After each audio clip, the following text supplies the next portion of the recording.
Bonjour à tous, bienvenue dans cette nouvelle capsule. Alors aujourd'hui je vous parle de la position sur le dos. Je l'avais déjà mentionné, quand on revisite l'histoire des naissances, il y a très peu de naissances qui se font avec des femmes qui ont le goût de rester sur le dos. Alors, pourquoi? La première chose qui me paraît la plus évidente, c'est pourquoi ne pas utiliser la gravité quand on veut faire tomber quelque chose, quand on veut aider bébé à descendre? Ça paraît déjà être une première idée. Alors ensuite, on a le fait que, comme je l'ai dit dans une précédente capsule, quand on est enceinte à terme, le bébé est vraiment en dessous des côtes. Et on a évidemment toujours tous nos organes et tous nos vaisseaux sanguins, encore plus de vaisseaux sanguins d'ailleurs, mais ils sont plaqués sur les côtés, plaqués en arrière, parce qu'ils laissent toute la place au bébé. Et pourquoi on recommande aux femmes de dormir sur notamment le côté gauche? C'est parce que quand on a le poids de l'enfant, plus la poche et le liquide amniotique, plus déjà que les vaisseaux sont déjà tassés, ça fait beaucoup et on a du mal à s'oxygéner correctement et à oxygéner bébé correctement. Fait que c'est pas la meilleure des idées, là, en tout cas pas la plus brillante pendant le moment le plus important où la mère et l'enfant ont besoin d'être oxygénés, de les mettre sur le dos. Une autre très bonne raison de faire que cette position est vraiment pas idéale, c'est la biomécanique. Comme on l'a vu précédemment, les os de hanche, les iliaques, sont faits pour s'ouvrir, fait ouvrir le diamètre en haut, pendant que ça ferme le diamètre en bas, fait qu'il s'ouvre, puis il se ferme. Il ferme le diamètre en haut pour ouvrir le diamètre en bas. Vous aurez compris que c'est pour aider à faire passer le bébé dans ce cadre-là.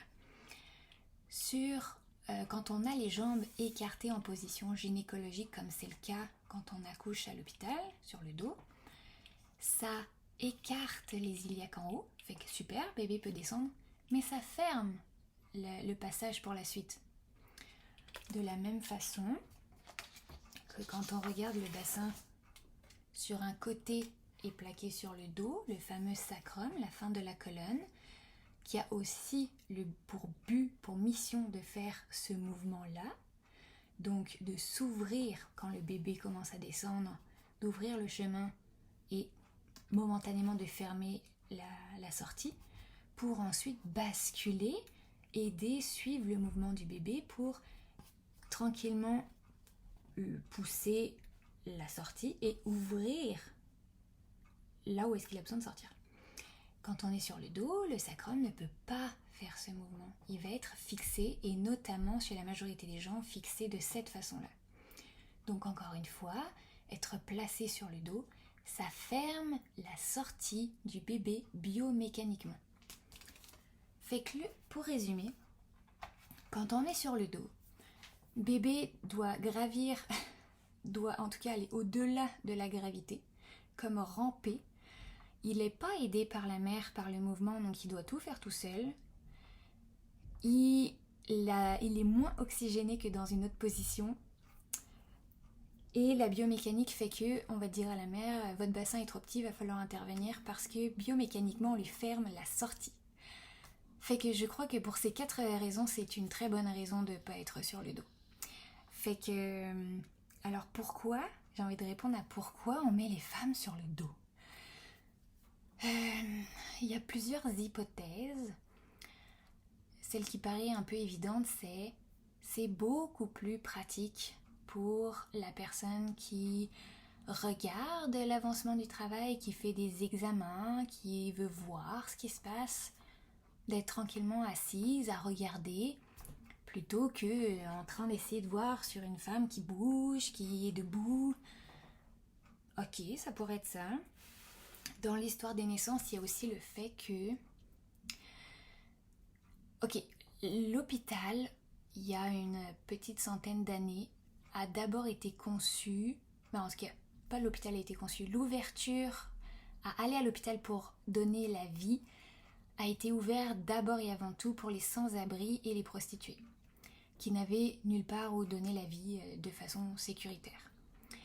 Et on avait remarqué que une femme qui est libre de faire un peu ce qu'elle veut, surtout quand elle accouche, devient un peu animale, elle est dure à maîtriser.